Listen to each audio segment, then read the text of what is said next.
After diamagnetic substance, now we'll be heading to the paramagnetic substance. यहाँ पे भी लगभग वैसा ही देखना है कि एक्सटर्नल मैग्नेटिक फील्ड का इफेक्ट इस सब्सटेंस पे क्या होता है। लेकिन पहले ये जान ले कि हम लोग को एक्सटर्नल मैग्नेटिक फील्ड में रखने के बाद इस सब्सटेंस को किस तरीके से ओरिएंट करना है। तो वो ओरिएंटेशन ऐसा होना चाहिए। एक नेचुरल मैग्नेट अगर आप कंसिडर करते हो जिसमें दो पोल ऑलरेडी है Sn, तो उसका जो मैग्नेटिक मोमेंट होता है m, ये साउथ टू नॉर्थ डायरेक्टेड होता है। अभी पूरे मैग्नेट का एक ही मैग्नेटिक मोमेंट हम लोग कंसीडर करते हैं ये, बट इसका मतलब क्या है? इसका मतलब ये है कि इस मैग्नेट के अंदर के सारे इलेक्ट्रॉन्स, सारे एटम्स एक ही डायरेक्शन में अलाइन है।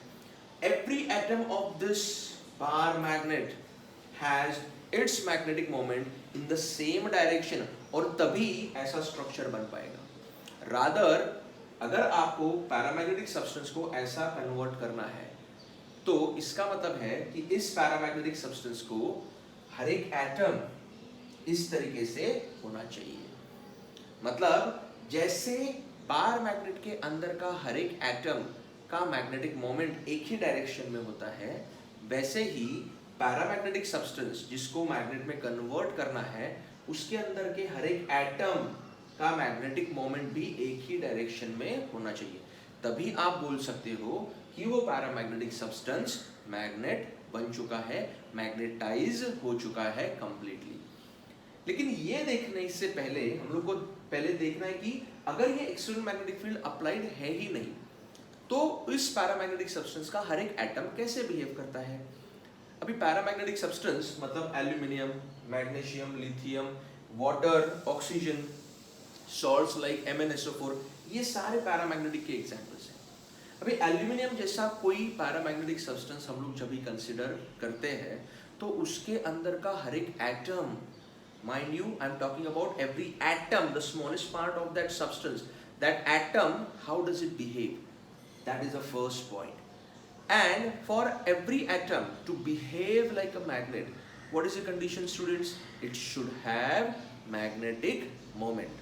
अच्छा, एटम के पास मैग्नेटिक मोमेंट कहाँ से आएगा?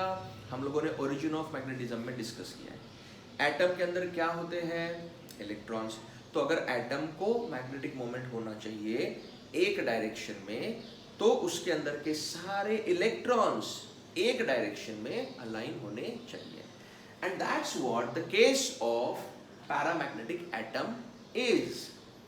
हर एक एटम जो पैरामैग्नेटिक सब्सटेंस का होता है उसके अंदर के सारे इलेक्ट्रॉन्स एक ही डायरेक्शन में अलाइन होते हैं।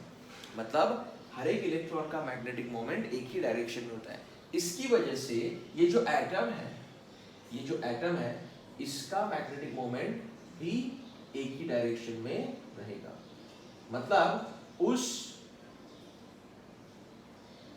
एटम को मैग्नेटिक मोमेंट है, मतलब वो एटम मैग्नेट है।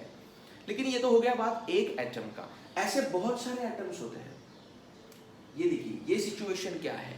This is the situation in the absence of external magnetic field. जब भी एक्सटर्नल मैग्नेटिक फील्ड अप्लाइड नहीं है तभी का ये सिचुएशन है। These dots represent atoms and the arrows represent their respective magnetic moments. हर एक एटम को अपना मैग्नेटिक मोमेंट है, एक पर्टिकुलर डायरेक्शन में भी है, लेकिन सारे एटम्स का मैग्नेटिक मोमेंट्स अलग अलग है।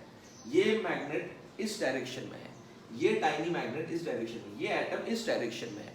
मतलब when no magnetic field is applied, every atom is a magnet. Aluminium का हर एक छोटा एटम एक टाइनी मैग्नेट है स्टूडेंट्स, लेकिन aluminium on the whole is not a magnet. क्यों? क्योंकि उसके सारे एटम्स टोटली कलेक्टिवली एक डायरेक्शन में नहीं है। इसके लिए मैं वही एनालॉजी फिर से आपको दूंगा टीचर और स्टूडेंट का। यहाँ पे टीचर एक्सटर्नल मैग्नेटिक फील्ड जैसा है, student is like these atoms and this substance is our class. So this is the situation when teacher is not present in the class. तो class का situation देखो, every student is randomly oriented, having their talks individually, collectively constructively एक direction में कोई बात वहां पे नहीं हो रहा है.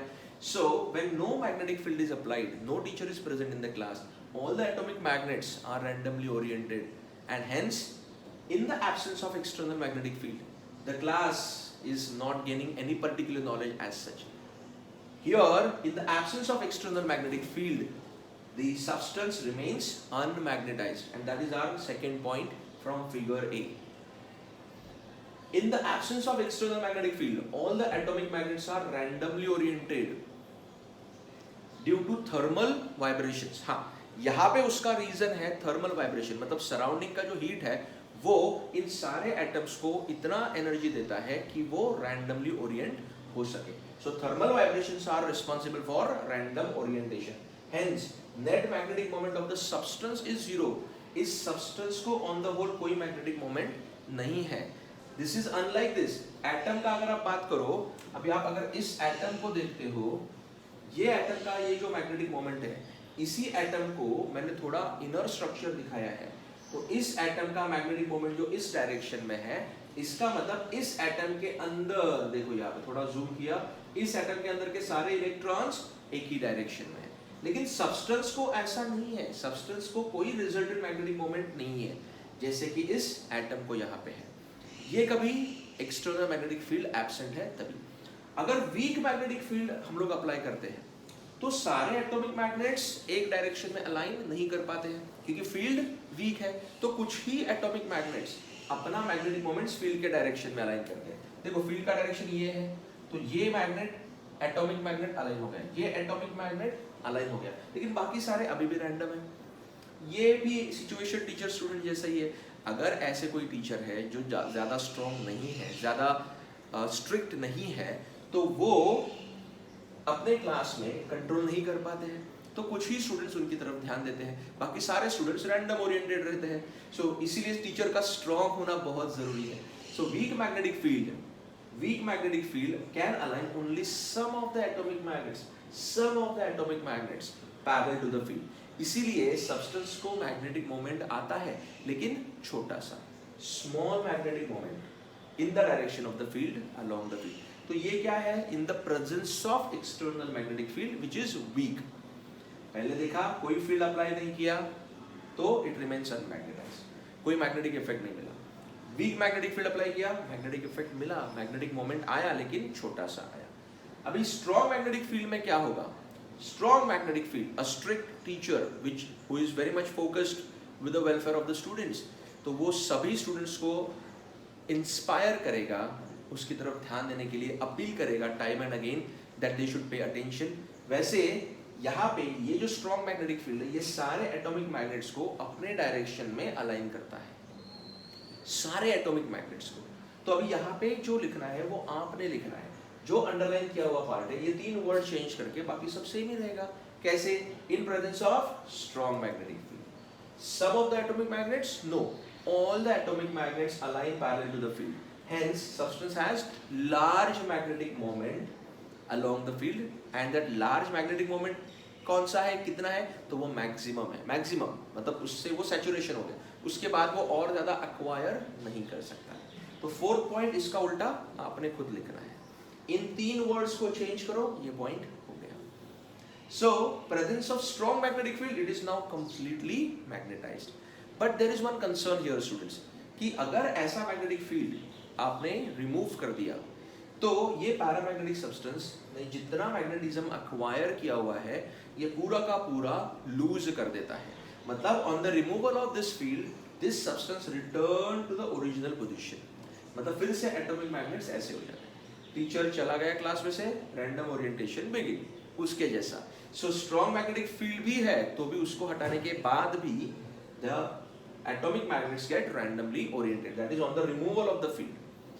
लेकिन इस दौरान हुआ क्या है? स्ट्रॉन्ग मैग्नेटिक फील्ड अप्लाई किया तो फील्ड के डायरेक्शन में वो अलाइन हो रहा है. इसका मतलब substance shows a tendency to move from weaker to stronger part of the field.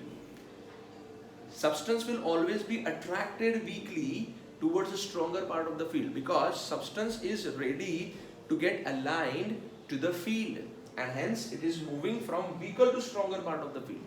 Diamagnetic में इसका उल्टा था स्टूडेंट्स. वहां पे substance will move from stronger to weaker part of the field. We had a discussion कि diamagnetic में क्या होता है कि substance is slowly thrown out of the field because field is repelling it weakly. वैसे यहाँ पे field is attracting it weakly. Sixth point we have already discussed. Field को रिमूव कर दिया तो it will return to the original position and substance will get demagnetized. Mind you first point sorry second point में आपको क्या लिखना था, अगर एब्सेंस ऑफ मैग्नेटिक फील्ड है तो इट रिमेन्स अनमैग्नेटाइज्ड, लेकिन फील्ड को रिमूव किया तो इट बिकम्स डीमैग्नेटाइज्ड. अनमैग्नेटाइज्ड और डीमैग्नेटाइज्ड में फर्क है. अनमैग्नेटाइज्ड मतलब उसके पास पहले से कोई मैग्नेटिज्म था ही नहीं, और डीमैग्नेटाइज्ड मतलब मैग्नेटिज्म था और वो लूज किया गया है. सो डीमैग्नेटाइज्ड. सो एब्सेंस अनमैग्नेटाइज्ड, रिमूव्ड डीमैग्नेटाइज्ड. अभी ऐसा पैरामैग्नेटिक सब्सटेंस को हम लोगों ने इस पैरामैग्नेट के साथ अरेंज कर दिया. अभी इसके पैरामीटर्स पे टेम्परेचर का क्या इफेक्ट है, एक्सटर्नल मैग्नेटिक फील्ड का क्या इफेक्ट है, ये तो हम लोगों ने देख लिया. अभी टेम्परेचर और एक्सटर्नल मैग्नेटिक फील्ड इन दोनों का कलेक्टिव इफेक्ट अगर हम लोग कंसीडर करते हैं तो उसको बोलते हैं Curie's law. Curie found that magnetization, now you must be very well aware and very well versed with the symbols of all the quantities students. M magnetization, B external magnetic field, T absolute temperature. Absolute का मतलब क्या है, in Kelvin scale. Yes, so magnetization is directly proportional to the external magnetic field. ये तो हम लोगों ने इधर ही देख लिया. External field जितना strong उतना magnetization ज्यादा हो रहा है. But it is inversely proportional to the temperature. मतलब heat is mar to the magnetism. Heat destroys magnetism. तो paramagnetic substance में paramagnetic, I repeat, this is for paramagnetic substance. As the temperature is increased, magnetization will decrease.